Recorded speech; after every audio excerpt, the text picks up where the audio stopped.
Hello साथियों, मैं सौरभ कुमार सिंह और लगातार जिस विषय की चर्चा हो रही है वो विषय है कि बीपीएससी द्वारा आयोजित शिक्षक बहाली के मुद्दे पर क्या छात्रों अभ्यर्थियों की मांग को सरकार जिस प्रकार से सुन रही है और दरकिनार करने का प्रयास किया जा रहा है। अभी दो प्रमुख मुद्दे की मांग लगातार उठ रही है। पहला मुद्दा है कि सीटेट अपेयरिंग वाले को मौका मिलना चाहिए और दूसरा प्रमुख मुद्दा है कि सेकेंड मेरिट लिस्ट यानी कहने का मतलब जो फर्स्ट लिस्ट आया टीआरई 1.0 और प्रथम फेज की बहाली में जो प्रथम लिस्ट आई उसके बाद लगातार ये चर्चाएं हो रही थी और चेयरमैन सर का भी ट्वीट आ रहा था कि सेकेंड मेरिट लिस्ट कब आएगी। और लगातार चर्चाएं के संदर्भ में जो प्रेस के माध्यम से या जो खबरें सामने आ रही है कि मेरिट लिस्ट तो आएगा ही, 19-20 के आसपास मेरिट लिस्ट आने की संभावना है। तो आप इस वीडियो के माध्यम से सारे लोगों को हम एक चीज स्पष्ट कर देना चाहते हैं कि जितने भी चीजें हैं आपके मन में बहुत सारे शंकाएं हैं कि क्या होगा। लगभग कल एक हम अपलोड किए थे वीडियो और वीडियो में लगभग मुझे लगता है कि लगभग 1000 के आसपास लोगों ने मैसेज किया यूट्यूब पर और व्हाट्सएप पर मैसेज करके अपने डॉक्यूमेंट, अपनी जो मार्कशीट है या कट ऑफ है जिस भी कैटेगरी के, हम प्रथम फेज की बहाली की बात कर रहे हैं, उसको लेकर जितने भी अभ्यर्थी होते हैं सब ने अपने मैसेज किए हैं। तो कई अभ्यर्थियों की बात जो समस्या है उसको हमने समाधान भी किया है, बताया भी है। तो बहुत सारे अभ्यर्थी हैं जिनको लेकर आपको हम 1 to 1 बात करेंगे। अभी कुछ लोग कह रहे थे कि शिक्षा लेटर कब निकलना चाहिए शिक्षा विभाग से, जो है सेकेंड मेरिट लिस्ट के बाद बीपीएससी द्वारा। तो निश्चित रूप से इस पर भी बात हो रही है। कई लोगों का कहना है कि सीटेट अपेयरिंग वालों को मौका मिलना चाहिए, निश्चित रूप से मिलना चाहिए। अब जो है नियोजित शिक्षकों की संख्या जो है इस पर बहुत सारे विवादें हैं। राज्य सरकार के जो राज्यकर्मी का दर्जा देने की बात है उसको लेकर गंभीरता है। एक अलग से नियमावली बनी है, जैसे कि सबको पता है कि विशिष्ट राज्य नियमावली, इसके तहत अगर वो परीक्षा पास कर जाते हैं तो राज्यकर्मी का दर्जा मिलेगा। फिर बीपीएससी में बैठने की भी बाध्यता है, लोग फॉर्म भी अप्लाई कर रहे हैं। तो कई मांगों को लेकर बहुत सारी चीजें हैं जिसको लेकर आप अपनी चीजों को समझ सकते हैं। सीटेट अपेयरिंग वालों को मौका मिलना चाहिए। सीटेट अपेयरिंग की मांग आज की बात नहीं है, कई दिनों से, लगभग 8-10 दिनों से उसकी मांग चल रही है। और कई साथी, हमारे साथी अभ्यर्थी सीटेट अपेयरिंग वाले, वो जा रहे हैं, आ रहे हैं।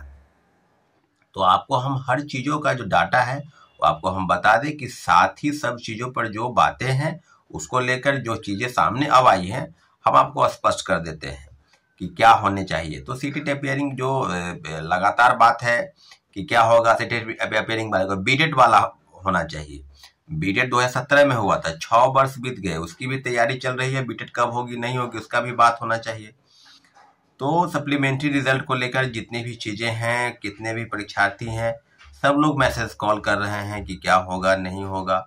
तो सारे लोगों का मुझे लगता है कि लगभग जो मैसेज और कॉल आ रहे हैं वो ज्यादातर आ रहे हैं सेकेंड मेरिट लिस्ट और सीटेट अपेयरिंग वाले। सीटेट अपेयरिंग वालों के लिए अगर कहा जाए तो निश्चित रूप से काफी गंभीरता से सवाल सरकार से और बीपीएससी से पूछना चाहिए कि प्रथम फेज की बहाली में उनको मौका मिला था तो दूसरे फेज की बहाली में उनको मौका क्यों नहीं मिलना चाहिए।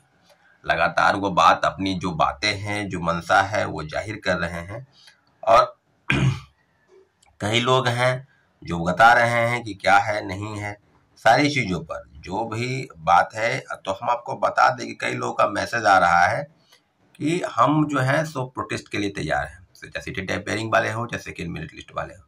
तो सब लोगों से आग्रह करते हैं कि हमारे चैनल को आप सब्सक्राइब कर दें, हमारे वीडियो को शेयर करें, लाइक करें और जो बातें आप तक है वो हम तक पहुंचे। मेरी बातों को, कि छात्र हित में जो भी बातें होती है उसको आप तक पहुंचाने का प्रयास करते हैं। तो हम अपने यूट्यूब के माध्यम से, कम्युनिटी पोस्ट के माध्यम से, इंस्टाग्राम के माध्यम से ही आप तक पहुंच सकते हैं। 993140 मेरा नंबर है, 9931404148 ये मेरा नंबर है। आप इस नंबर पर मैसेज, कॉल और जो भी डॉक्यूमेंट है, कई ऐसे साथी हैं जो बता रहे हैं कि जो भी शिक्षकों की नियुक्ति हुई है और जो आवंटन हुआ है स्कूल में उसमें भी धांधली है। कई जगह किशनगंज से मामला आया है, पूर्णिया से मामला आया, कटिहार से मामला आया है। तो सब मामलों पर लेकर आज हम उस सारी चिट्ठी को बीपीएससी ऑफिस को सुपुर्द करेंगे कि इन लोगों की कैसे ज्वाइनिंग हो गई। आखिर शिक्षा विभाग की तरफ से जो भी लेत लतीफी या उसको धांधली कह लीजिए, तो इस सारी चीजों पर हम हैं। अब बहुत सारे लोगों का है कि ईडब्ल्यूएस में मेरा कट ऑफ 47 है, एक दीपिका मिश्रा है, डेट ऑफ बर्थ 2 है, कट ऑफ 48 है। निश्चित रूप से कट ऑफ 48 है, इनका 47 आ रहा है। तो एक आसपास जो हम अनुमान लगाते हैं कि 1 या 2 नंबर तमाम कैटेगरी की, चाहे उसी कैटेगरी का, तो वो आपको उस पर रिजल्ट आने की संभावना है। कई लोग बता रहे हैं कि 5-6 हजार आएगा, प्रेस वाले का भी कहना है कि अप्रोक्स 10,000 आएगा। तो सारे जिला शिक्षा पदाधिकारियों से जो डाटा है वो मांगा जा रहा है। तो ओवरऑल जो डाटा आएगा उसी डाटा के आधार पर जो है वो चीजें निकलेगी रिजल्ट के रूप में। तो स्पष्ट हम बता दें कि सामने में जो भी चीजें आपके माध्यम से या मेरे माध्यम से जो चीजें आएंगी उसको लेकर काफी गंभीरता से विचार करने की जरूरत है। अब सब चीजों पर लेकर क्या है कि राज्यपाल के पास ज्ञापन दिया जाए। राज्यपाल के पास 4 दिन पहले ही ज्ञापन दिया जा चुका है।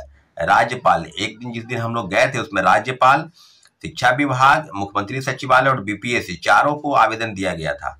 परंतु जो सबसे प्रमुख मांग है कि अपेयरिंग वाले को मौका मिलना चाहिए।